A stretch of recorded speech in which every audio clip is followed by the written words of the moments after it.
Oi, gente, tudo bom com vocês? Hoje eu tava pensando. Toda live eu começo falando assim, né? Oi, gente. É isso mesmo. Ficou minha patente. Sejam bem-vindos. Hoje nós vamos ter um momento de perguntas e respostas aqui ao vivo com a Nath.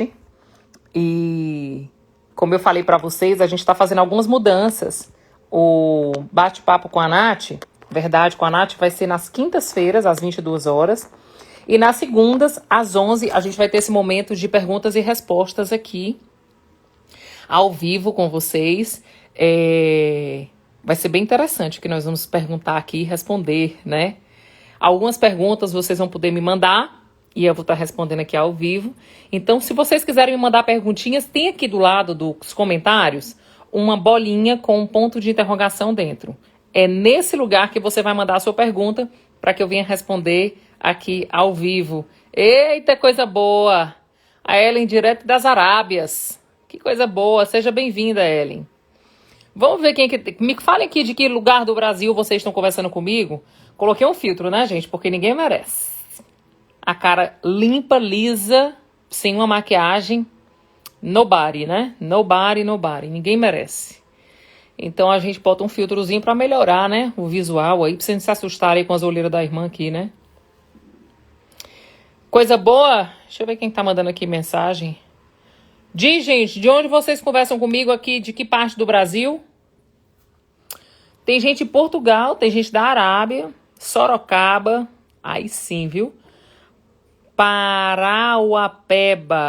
Eu não sei nem onde é que fica isso, irmã. São Paulo, Ouro Preto, Minas Gerais.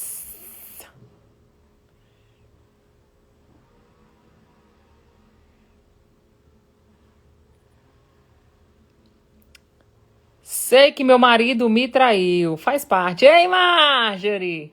Um cheiro, mulher, pra tu. A Marjorie foi uma das pessoas mais importantes do meu processo. Aliás, eu acho que ela foi a única, né, que me acompanhou relativamente no meu processo de divórcio. Ela orava por mim. Tá aí, Marjorie, tá vendo como as tuas orações têm força, mulher? Agora eu tô orando pra tu casar. Tu pelo menos me convida pra esse casamento aí, viu, amiga? Avaré, São Paulo, Rio Grande do Norte, Minas Gerais. Gente, mas que coisa maravilhosa. Gente do Brasil todo comigo. A linha aqui de Brasília, aqui do meu lado. Cadê o povo do Ceará, gente? Não tem ninguém do Ceará aí, não? Tem gente. Olha aqui o Rodrigo do Rio Grande. Rapaz, Rio de Janeiro, homens conosco. Que coisa boa.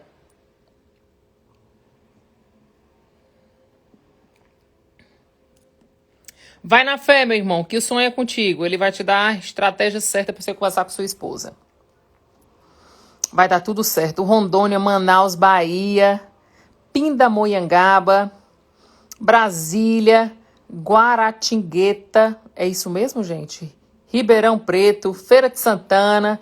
Olha, eu sabia que tinha cearense aqui, porque não é possível um negócio desse.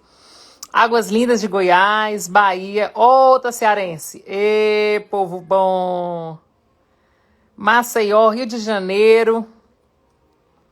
Eu sabia que ia ter cearense aqui, porque não é possível, gente, que a gente não ia ter aqui uns cearenses aqui para estar compartilhando comigo esse momento. Olha, gente, o Nordeste é muito bom, mas o Ceará, né?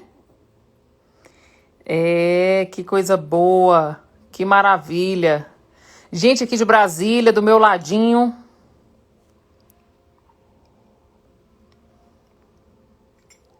Renato do Rio de Janeiro. Coisa boa, né, gente? Alguns homens estão vindo aqui nos acompanhar para compreender um pouco mais também a respeito de casamento. Que coisa boa.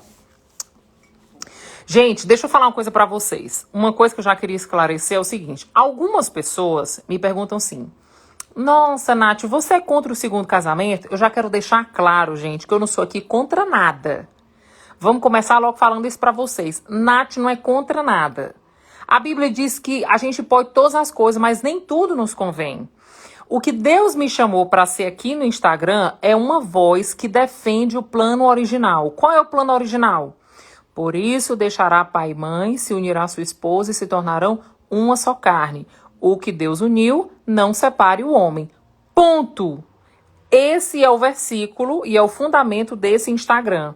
Então, por favor, não levem como julgamento, como crítica, que a Nath é contra. Não, gente, minha opinião não vale nada. Vale nada. Minha opinião não muda a tua história, minha opinião não faz nada. O que muda é a palavra de Deus. Então, nós estamos levantando uma bandeira da palavra de Deus, aonde Deus defende o casamento. E a gente sabe que existem situações que, de fato, o casamento não dá para permanecer. Mas tem outros que as pessoas querem levar a ferro e fogo determinadas coisas e querem respaldo para poder separar. E eu quero dizer para vocês que, para mim, o único respaldo que existe para a separação que eu vejo na Bíblia, né, separação e outro casamento, é no caso da pessoa estar sofrendo risco de vida, né? Se ela estiver sofrendo de risco de vida, não faz sentido ela permanecer no casamento, porque a vida dela vale mais do que qualquer casamento. Do contrário, gente, tem jeito, né? Tem jeito. Eu falo pra vocês de todas as formas. Gente, o que eu tenho recebido de mensagem, acho tão engraçado. Eu tô dando só um tempinho aqui pra gente começar perguntas e respostas. Mas é tão interessante que eu tenho um bocado de seguidor aqui que manda mensagem também dizendo assim: nossa, Nath, quando eu te conheci, me dava raiva de ouvir teus vídeos, eu detestava ler teus posts, porque tu falava que tinha que perdoar uma traição, que era possível restaurar o casamento. Eu queria matar meu marido. Mas o tempo foi passando, eu fui vendo mais posts, eu fui lendo a palavra, e o Espírito Santo foi ministrando ao meu coração. E sabe o que aconteceu? Eu descobri que você, de fato, tinha razão. Que hoje aquela raiva que eu tinha, já não tenho raiva, tenho compaixão, né? Eu agora quero restaurar meu casamento. Então, gente, calma. Eu sei que no auge da crise, quando você descobre a traição, a gente fica louca, surtadinha da Silva, faz toda aquela confusão. Mas o tempo, gente, é um bom professor para aqueles que querem aprender. Então, a gente precisa realmente ter paciência, esperar um pouquinho, porque as coisas vão se organizando, né? Então, vamos lá? Vamos para nossas perguntas e respostas? Deixa eu começar a abrir aqui a primeira pergunta. Vou abrir aqui a caixinha de pergunta. Deixa eu ver aqui.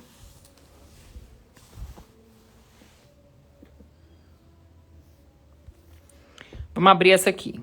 Separação após traição. Como tratar o esposo quando nos encontramos? Então, a primeira coisa que eu quero dizer para você é o seguinte. Você é adulta. Então, vamos partir desse princípio que você é adulta. Todo adulto, ele tem que ter maturidade, né? Pressupõe-se, né? Criança não tem maturidade, adulto tem. A partir do momento que você vai ter maturidade, você vai se relacionar de forma equilibrada. Uma das coisas que termina muito casamento, gente, é cobrança, julgamentos e críticas.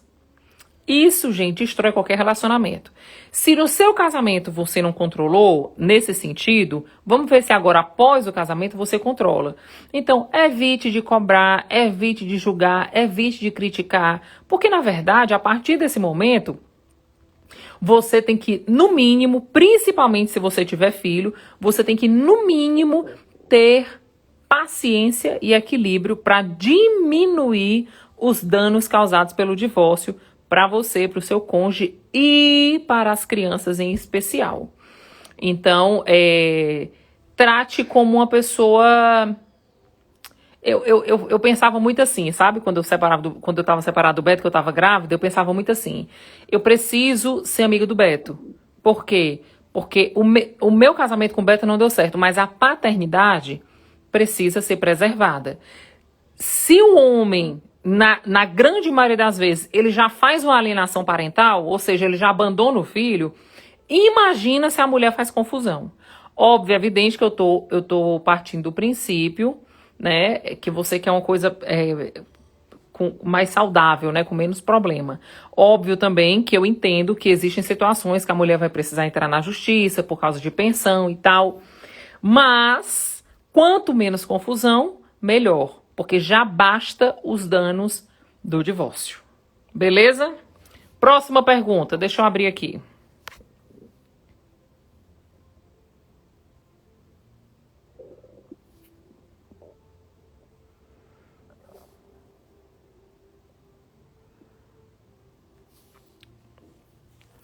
Queria saber como ser uma boa esposa se o meu marido não está exercendo o papel dele.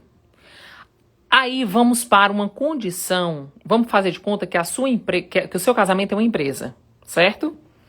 Aí a gente vai pensar na seguinte coisa.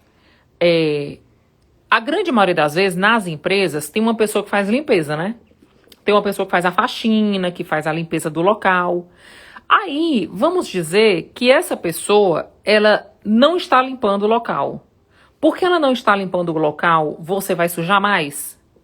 Ou você vai se negar a pegar, às vezes, um papel do chão? Ou você vai... Aí é que você vai bagunçar mais? Por quê? Porque se a pessoa não tá limpando, não tem nada a ver com isso. Eu vou sujar mais, eu vou bagunçar mais. Entende? Não, né? O que é que normalmente a gente faz? Rapaz, se fulano não tá limpando, eu vou fazer minha parte. Eu vou deixar o meu ambiente limpo, eu vou organizar minha área, eu vou tentar tirar o lixo do meu ambiente de trabalho. Eu não vou deixar o meu ambiente de trabalho ficar detonado porque a pessoa não tá limpando. Normalmente, a gente tem essa consciência e tem essa ação, né? Esse comportamento no trabalho. E em casa a gente não tem. Em casa a gente tem aquele lance da competitividade. Ah, se ele não faz, eu não faço. Ah, se ele não vai, eu não vou. Ah, se ele não diz, eu também não digo. Ah, se ele não... Entende? Eu acho isso muito interessante. É impressionante como no nosso trabalho a gente consegue ter esse senso de cooperação e em casa a gente tem um senso de competição. Olha que doido isso. Então, deixa eu te falar uma coisa. Existe também uma outra situação que eu vejo que é muito comum nos casamentos. Sabe qual é? A mulher quer que o cara faça o papel dele, mas ela não desocupa esse lugar. Entendeu? Captou a mensagem? Tem mulher que é dominante, toma a frente de tudo, resolve tudo, não tem paciência. Se uma coisa quebrar e ela falar a segunda vez, na terceira ela vai lá e resolve. Aí o marido fica cada vez mais omisso, aí ela cada vez mais toma a frente. Então, às vezes, você precisa desocupar esse lugar. Entende? Às vezes, você precisa recuar para que ele assuma aquele lugar. Nath, mas ele não assume. Ok, deixa vazio. Deixa vazio. Sabe por quê? Porque, deixa eu falar uma coisa para vocês, principalmente para quem tem filho. Quando a mulher ocupa o lugar do homem, ela não faz bem feito nem o dela e nem o do homem. Ou seja, a criança fica com duas disfunções de conhecimento a despeito de papel. Ela pega um pai alienado, que não faz nada, não resolve nada, não faz nada, e ela pega uma mãe que não faz nem bem feito o papel dela como mãe, nem como esposa, e nem como pai, e nem como marido, né? Se ela assumir esse papel. Então a criança cria uma disfunção na mente dela a respeito de papéis, porque nenhum dos dois faz seu papel bem feito. Então, deixa eu te falar, isso é uma experiência própria, tá? Porque como eu sempre fui uma mulher desenrolada e tomava a frente, resolvia e fazia tudo, nos meus relacionamentos eram sempre assim, né? Eu sempre me relacionava com as pessoas dessa forma. Eu não esperava por ninguém, tudo meu era pra ontem de manhã cedo. Se a pessoa tivesse preguiça ou não fosse resolver, eu tomava a frente e eu ganhava dinheiro. E isso me dava mais autonomia, me dava mais autoridade. E aí o que acontecia? Eu me frustrava nos relacionamentos, até porque homem também não suporta ficar casado com outro homem, né? Então uma mulher que faz a função de homem, o homem não aguenta ficar casado com ela, né? Ele vai querer uma mulher. O homem tem necessidade de ter uma mulher. Então quando eu voltei meu casamento, a primeira coisa que eu falei pro Beto foi o seguinte: Beto, eu não vou exercer o que não é uma função minha. Entende? Então o que é que eu fiz? Eu recuei e eu aprendi a dominar a minha ansiedade a respeito das coisas. Se as coisas não se resolvem do jeito que eu quero e da forma que eu quero, tá tudo bem. Eu vou relaxar, vou descansar e vou aprender a esperar. E aí foi assim que a gente começou a realinhar a nossa casa. Realinhar a nossa casa nos papéis de marido e de esposa. Porque, por exemplo, eu era sempre a que dizia não, eu era sempre a que botava moral, eu era sempre a que brigava. E o Beto era aquele paizão, queridão, tudo dizia sim, tudo era à vontade. Um dia eu cheguei pro meu marido e disse: amor, eu não posso exercer essa função. Porque a autoridade de governo foi dada por um homem para Deus, por Deus, né? E eu estou exercendo essa função e os nossos filhos não podem aprender dessa forma porque nós estamos indo contrário aos princípios e valores que a palavra ensina. Então, o que é que eu fiz? Eu conversei com meu marido, eu recuei. No começo, não foi confortável para nenhum dos dois. Nem para mim, nem para o Beto. Por quê? Porque ele saiu de uma zona de conforto e eu tive que ir para uma zona de conforto. E não é fácil ir para a zona de conforto, acreditem, principalmente em pessoas que são dominantes. E aí hoje, graças a Deus, nós conseguimos alinhar. Vocês entendem? Então, arrocha o nó, espero que eu tenha contribuído. Hoje a minha resposta é tão longa, né? Faz parte. Deixa eu ver aqui outra pergunta.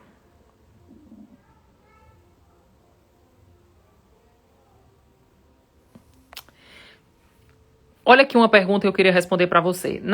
Para vocês. Nath, você teve algum sinal da restauração ou foi de repente? Deixa eu falar uma coisa para vocês.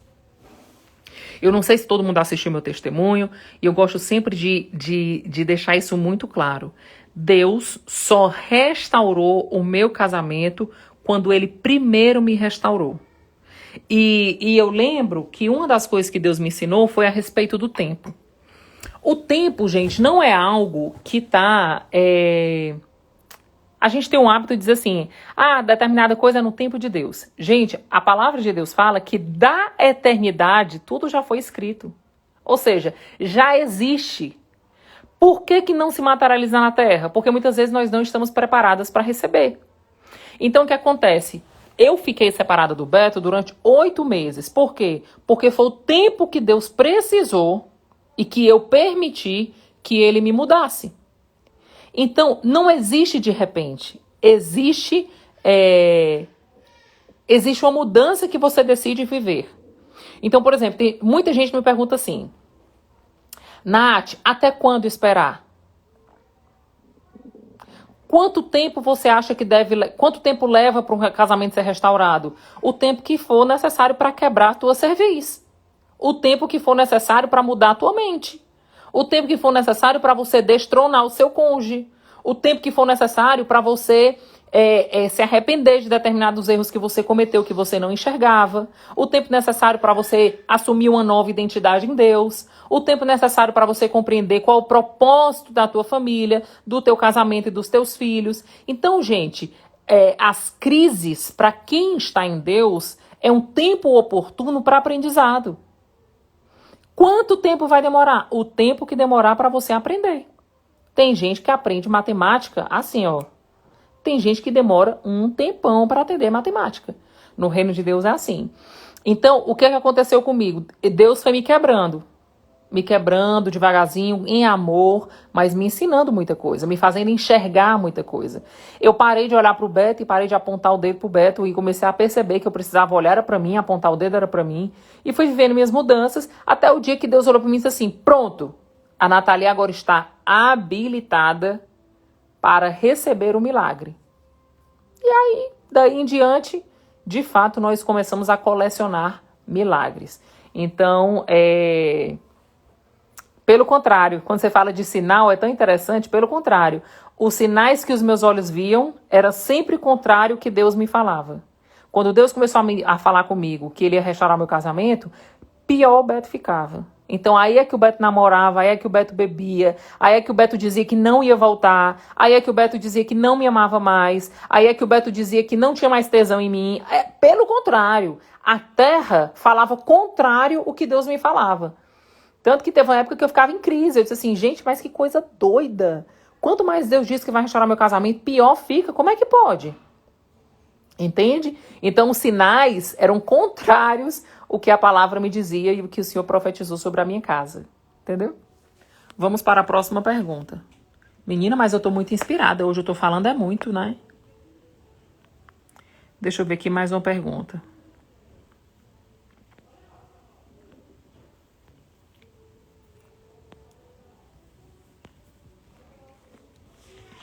O que fazer quando o marido prioriza outras coisas ao invés da esposa e do filho?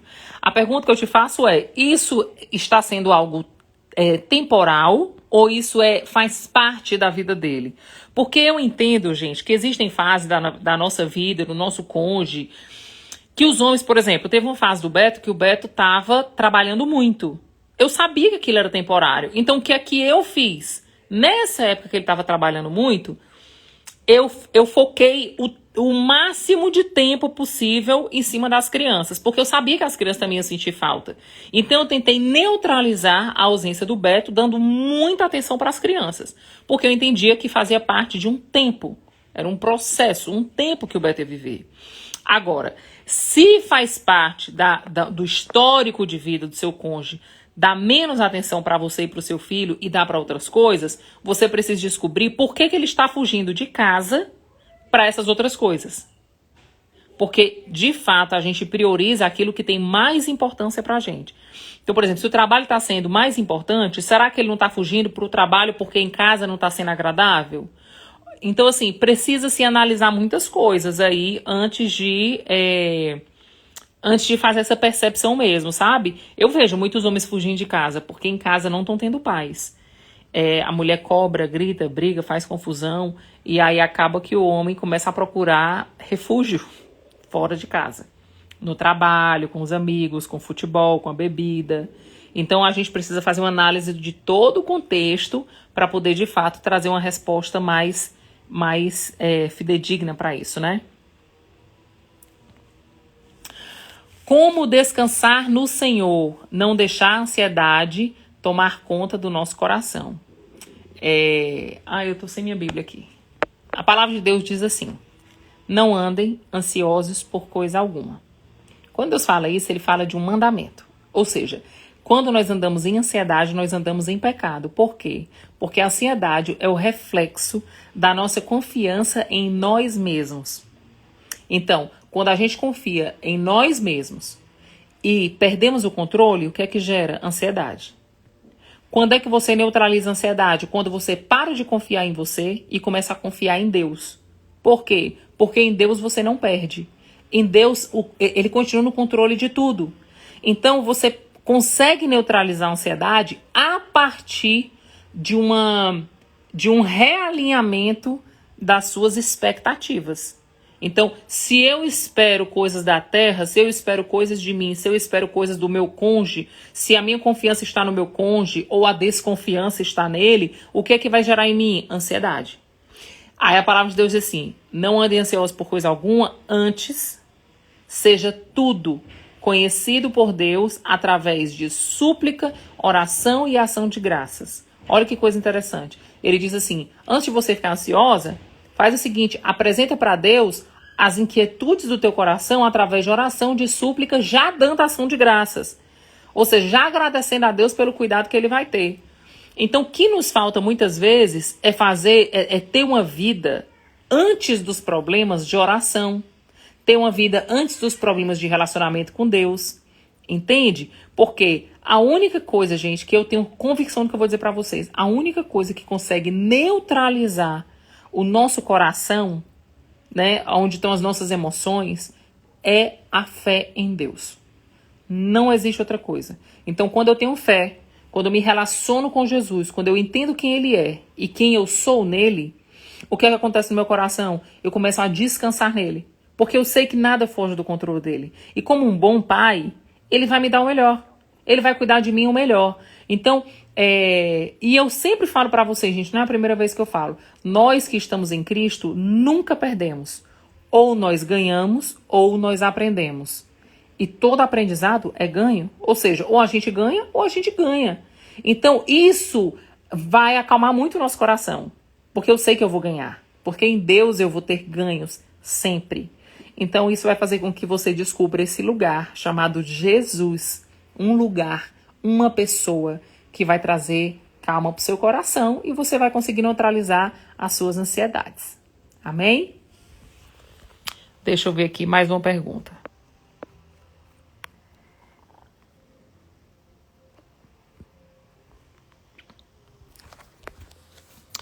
Meu marido está em casa, mas ainda conversa com outras mulheres. O que dizer para ele? Nada. Nada. Você não vai conseguir dizer nada. Nada que gere mudança nele. Sabe por quê, gente? Porque a Bíblia fala que quem convence a gente do pecado é o Espírito Santo. E aí, o que acontece? Eu vou dar para vocês uma dica minha. Tudo aquilo que me fere, que me desequilibra, tudo aquilo que me tira de um eixo, eu anulo da minha vida. Então, vou dar um exemplo para vocês. Eu não ficava vendo o celular do Beto. Por que eu não ficava vendo o celular do Beto antes dele viver o processo de libertação? Porque eu sabia que ele estava acessando coisas que me feriam e acabavam com a minha fé. Então, isso é uma questão, as pessoas dizem muito assim, mas eu vou ficar fazendo papel de idiota, porque ele vai ficar fazendo as coisas e não vou ficar sabendo nada. Idiota vai ser você se continuar indo atrás das coisas que acabam com o seu juízo. Aí você vai ser idiota. Porque eu não vou me submeter a uma condição, eu vou escolher ir atrás de ver algo que vai me detonar, que vai me deixar triste, me botar pra baixo, fazer minha fé ser anulada. Tem nem o tal do perigo. Tá aí que não tem? Então, assim, o tempo é algo muito precioso. Ou você gasta ou você investe. Então, o que é que eu faço? Eu invisto. Ao invés de eu ficar perseguindo... Porque a gente sabe que nós mulheres, nós temos o dom de ser detetives. Então, quando a gente quer descobrir uma coisa, ou quando a gente quer ficar de olho, ainda mais nessa questão, quando a mulher perdoa uma traição, ela se torna juíza do marido em casa 24 horas. Ela passa o dia inteiro colocando em juízo tudo que ele faz. Então ela fica analisando o que é que ele faz, o que é que ele deixa de fazer. Por quê? Porque se eu perdoei, dei mais uma chance pra ele tem que mudar, ele tem que ser diferente, ele não pode mais fazer nada. Gente, mas deixa eu falar uma coisa pra você. Você viveu o processo de cura e libertação, ele não. Às vezes o seu marido ainda tá completamente cativo ao pecado. E aí como é que tu vai querer que o homem mude se o homem ainda tá cheio de demônio dentro dele? Ele vai continuar acessando. Agora, deixa eu te falar. Mulher inteligente mesmo, isso é uma coisa humana. Mulher inteligente, quando ela está em Jesus, tá? Preste atenção. Quando ela está em Jesus, que Deus permite que ela descubra determinadas coisas, não é para acabar. Deus está me mostrando que meu marido está me traindo, é para eu separar. Aonde, mulher? Deixa de ser burra. Ele não está fazendo para isso, ele está dizendo para ti assim, vai orar. Vai orar. Quando ele pensar em pegar o telefone e falar com outra mulher e ver mensagem, tu vai pra dentro do banheiro e diz assim, Senhor, torna esse homem cego. Dá um negócio no olho dele que é pra ele não enxergar. Faz o telefone dele cair no chão e quebrar. Senhor, a internet acaba. Os créditos dele acabam. Deus, eu determino que ele não vai mais acessar essas coisas. Ou seja, você entra na brecha. Entende? A Bíblia diz que o Senhor procura 2 tipos de pessoas sobre a terra. Os verdadeiros adoradores que adoram em espírito e em verdade Ele, e aquele que se coloca na brecha para que uma nação não seja destruída. Sabe o que Deus está esperando de você? Que você se posicione na brecha pela sua casa. Então, se Ele permite para você ver as coisas, não é para você ficar dando piti dentro de casa, louca, surtada, não. É para você dizer assim, rapaz, espera aí, deixa eu entrar ali no meu lugar secreto e deixa eu orar por meu marido ser liberto desses demônios. Aí tu vai lá no banheiro e ora. Aí tu se tranca no seu closet e ora. Aí tu vai lá na cozinha fazer de conta que vai lavar uma louça, fazer uma comida e tá metendo oração. Entende? É diferente. Agora, eu sei que nem todo mundo vai entender isso, né? Eu sei que um bocado de mulher aqui vai se revoltar, se rebelar, vai dizer que eu sou louca, que eu defendo os homens. Eu tô escutando um bocado de tititi assim, mas tá bom, não tem problema não. Eu sei que o que eu falo são pra poucas. Né? A própria palavra de Deus diz que muitos serão chamados, poucos serão escolhidos. Então a palavra não vai ser revelada para muitos, vai ser para poucas, né? Então vamos para a próxima pergunta. Eita.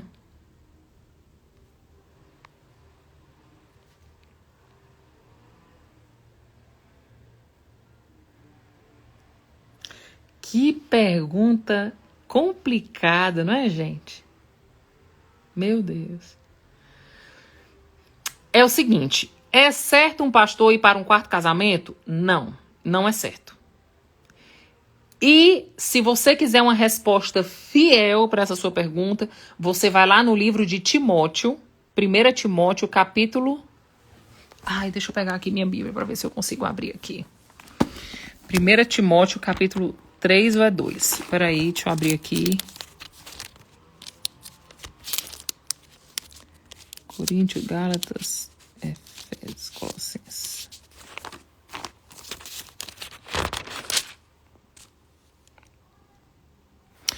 Você vai lá no livro de Timóteo, certo? E leia o capítulo 3. O capítulo 3 é uma palavra específica para quem exerce autoridade eclesiástica. Ou seja, existem comportamentos que são necessários para um homem exercer autoridade eclesiástica. Uma deles é ser marido de uma mulher só. Então a palavra é muito clara. Vou ler aqui para vocês.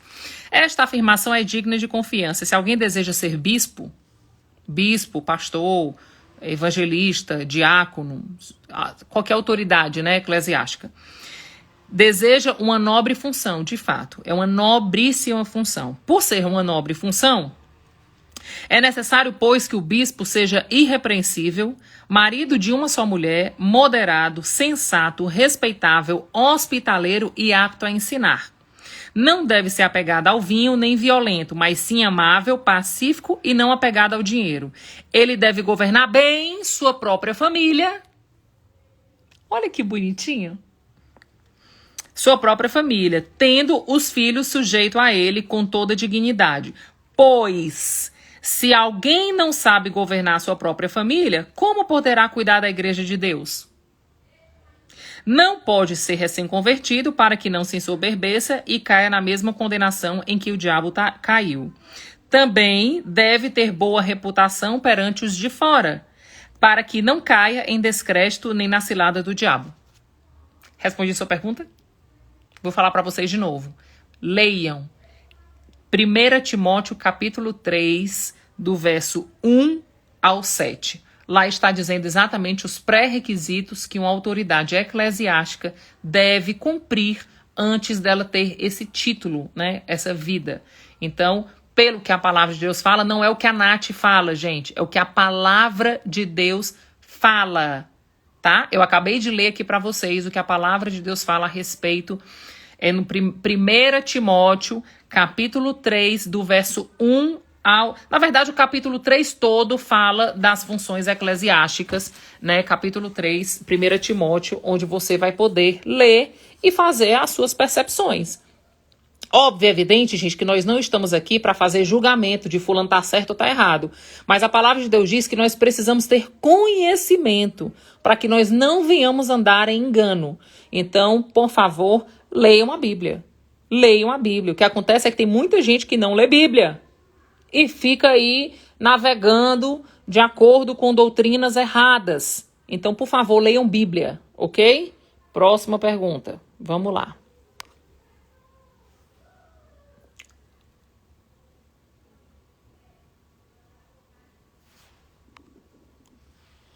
Nath, me ajuda. Teve traição, o marido resolveu ficar. É errado perguntar se ele acha que vamos dar certo? É, minha irmã. É porque isso é coisa de menino. Menino. E casamento não foi feito para menino, foi feito para gente adulta. Então essa sua pergunta é reflexo da sua infantilidade. Então vamos buscar maturidade, né? Se você perdoou e aceitou ele voltar para casa, não é para você ficar fazendo determinadas perguntas que você já sabe a resposta. Porque se você decidiu voltar, né? Se você decidiu voltar, você precisa ser madura para ser coerente com a sua decisão, com as suas palavras.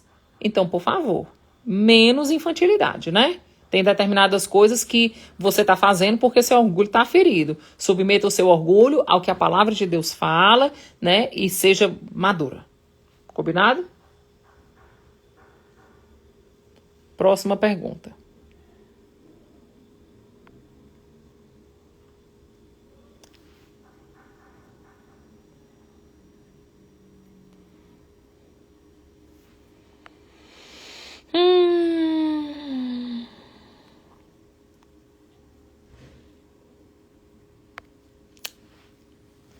Meu marido tem um amante e faz questão que eu saiba. Não consigo largar dele. O que devo fazer?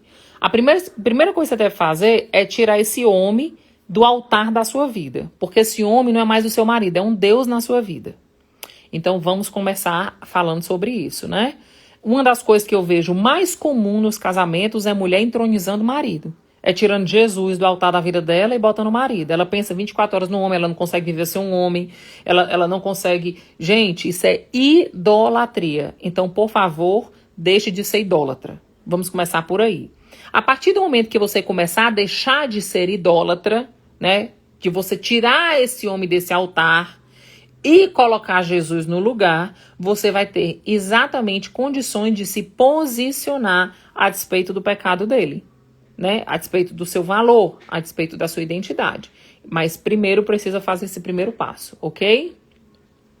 Vamos para lá a próxima pergunta.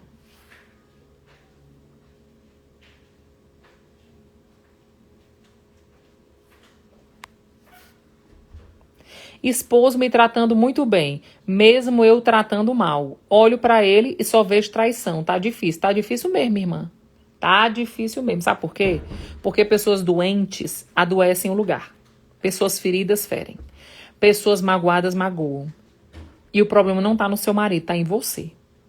Deixa eu te falar uma coisa. O mesmo pecado que ele está cometendo de traição está você cometendo a partir dos seus comportamentos.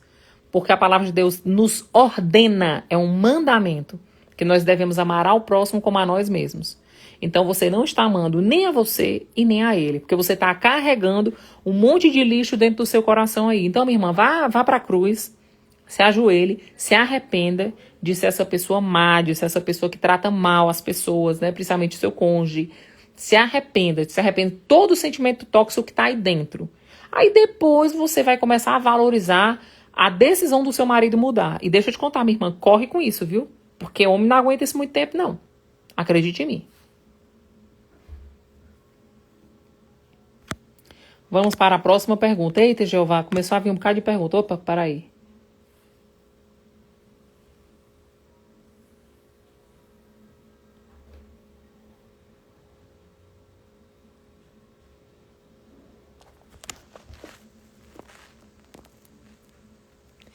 Olha, gente, quando eu digo pra vocês que o problema do casamento é porque tem um bocado de menino casado, não é brincadeira, não. Presta atenção. Nath, o que fazer com um homem que esquece do seu aniversário, mas só lembra quando está separado? Mulher, pelo amor de Deus. Pelo amor de Deus. Tu tá falando sério que não é possível um negócio desse, não, minha irmã. Tu tá se importando mesmo porque o cabo esquece teu aniversário? Mulher, pelo amor de Deus. Não. Não tô acreditando nisso, não. Minha irmã. Vamos crescer, né? Vamos amadurecer, vamos botar o joelho no chão e pedir a papai do céu que traga maturidade sobre a sua vida, porque não é possível. Gente, vamos atrás do que importa. Pelo amor de Deus. Eu lá tô nem aí, minha irmã, se o cabo esquece meu aniversário ou lembra do meu aniversário, eu quero saber se nós... Só isso. Entendeu? Vamos para a próxima pergunta. Gente, vamos mandar umas perguntas mais maduras, né? Porque não é possível.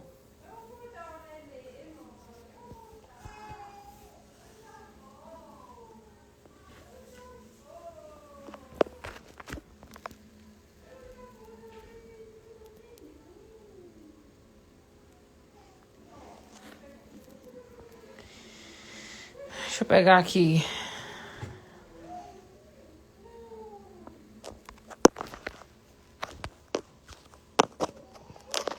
Não, meu amor. Deixa eu te dizer uma coisa. A Bíblia é um livro de regras, não. Deixa eu te explicar uma coisa. A Bíblia é um livro de princípios e valores eternos. Não tem exceção. Entende? Agora, quando você lê a Bíblia a partir da sua ótica humana, a Bíblia diz que as coisas do Espírito se discernem no Espírito. E as coisas humanas no humano. Então, deixa eu falar uma coisa pra você. Se a sua ótica a despeito da Bíblia é que ela é um livro de regras, peça ao Espírito Santo que revele pra você o que está por detrás das regras. Sabe o que é? São princípios. E princípios não mudam. Não existe exceção para princípio. Ou é ou não é. Entendeu?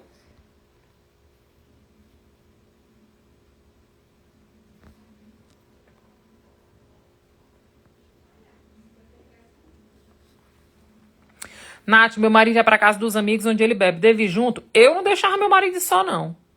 Eu sendo uma mulher de oração, minha irmã na ida dele, eu chegava era junto, ia e chegava lá e ficava aqui ó, só em oração na mente. Quando ele fosse beber, eu ia lá servir o copo dele, pegava o copo, orava. Senhor, deixa essa bebida, essa cerveja, essa cachaça aqui, igual a fel de amargo. Eu orava, entregava pra ele, ó, com um sorriso de canto de boca, entregava e dizia assim, beba, meu amor, quero ver você conseguir beber. Eu lá ia mandar meu marido pra dentro do inferno. A Bíblia diz que aonde há luz não há trevas. Aí eu vou pegar meu marido que tá em trevas e mandar pro meio das trevas. Vou nada, eu vou lá, porque eu sou luz. Aí eu vou junto com ele e eu fico lá sentadinha do lado dele, ó, só orando aqui na mente, ó, só na intercessão. Sou boba não, menina. Vou pegar meu marido pra jogar pra chafurdo. Mando nada, eu vou junto. Deixa eu ver aqui, só mais uma pergunta, gente, pra eu responder pra você. Tenho medo de casar e me arrepender depois. Se ele mudar, o que faço? Não, filha, deixa eu lhe dizer uma coisa. Deixa eu lhe explicar. Você não é casada, né? Deixa eu lhe dizer uma coisa. Papai do céu não é bobo. Papai do céu é papai. Papai não deixa a gente entrar em rascada. Então, deixa eu te dizer uma coisa. Se no namoro ou noivado, papai já mostrou as coisas erradas que ele faz, caia fora. Porque ele não muda depois, tá? Ele piora o que ele era. Eu digo isso, gente, porque tem muita gente entrando em cilada. Que se relaciona com o cara, no namoro o cara já trai, a pessoa, não, no casamento ele vai mudar. Vai não, ele vai trair mais, tá? E aí você tem a chance de escolher certo. Então, no namoro significa conhecimento. Você já pegou a deixa, entendeu?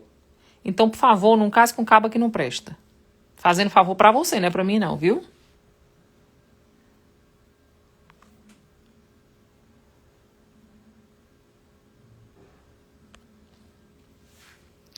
Nath, separada, marido quer manter contato como amigo, sente falta de bater papo. Como agir? Mulher, eu bateria. Bate esse papo, minha irmã. Bate esse papo. Bate o papo. Às vezes o que tava faltando no teu casamento era isso aí, sabia? Por isso que separou. Se vocês fossem amigos mesmo, assim, rochedo mesmo, assim, top, sabe? No casamento, ele não tinha deixado, não. Você acredita? É isso aí. Eu seria amigona dele. Aliás, eu seria como eu fui do Beto, né? Porque quando eu separei do Beto, que eu fui pra casa dos meus pais, nós nos tornamos, assim, melhores amigos. Agora, eu era inteligente, né? Eu virei uma chave na minha cabeça. Eu era amiga dele. Eu não era amiga, ficava cheia de expectativa, não, porque eu não ia sofrer. Então, eu fiquei amiga. E a gente conversava era muito. Ficava horas conversando no telefone. E eu aconselhava ele arranjava uns namoradas meia doida do juízo. E eu aconselhava ele. Por quê? Porque eu virei a chave em mim. Eu virei a chave em mim. Então, eu fiquei em paz. E era amiga dele. Entendeu? Gente, é isso aí. Tive esse tempo aqui com vocês. Foi bom demais estar aqui com vocês. Se você assistiu essa live agora, só no finalzinho, volta. Eu vou deixar gravada no IGTV aqui para você assistir. É muito bom estar aqui tendo esse papo. Eu acho que a gente consegue esclarecer muita coisa, né? A gente consegue compartilhar todo o conhecimento. O que eu falo para vocês é sempre a mesma coisa, gente. Eu não estou aqui para defender homem ou mulher. Eu estou aqui para defender uma causa chamada casamento, que nasceu no coração de Deus. Não nasceu nem no meu coração, nem no seu coração. Foi um projeto que nasceu lá no céu. E eu defendo o que vem do céu. Então, não leve aqui como julgamento, acusação, nem nada disso. Inclusive, quem deve julgar a sua vida a despeito de qualquer coisa é o Espírito Santo. Então, pergunte para ele. Né? Pergunte para ele se você está fazendo alguma coisa errado, se tem alguma coisa que precisa ser consertado. Tem nada a ver com Nath. Nath não presta para nada. A Bíblia fala que a gente é pó. Nós somos pó. E o que eu falo, o que eu defendo, o que eu creio, o que eu vivo é o que a palavra de Deus fala. Então é isso. Se você tem alguma dúvida, abre a Bíblia, minha irmã. Vai ler Bíblia. Não vem aqui me perguntar, não. Aliás, eu já coloquei vários versículos que respaldam. Vão lá no Stories que vocês vão entender por que eu tô aqui no Instagram. Lá tá dizendo todos os versículos que respaldam o que eu creio e o que eu estou defendendo aqui. Eu não estou defendendo pessoas, eu estou defendendo princípios. Beleza? E é isso. Um beijo grande, bom demais estar aqui com vocês e nos vemos quinta-feira às 22 horas, onde nós vamos ter Verdade com a Nath. Eu vou te chamar ao vivo, vou responder tua pergunta. Tá preparada? Então vamos que vamos. Beijo, Deus abençoe vocês. Tchau.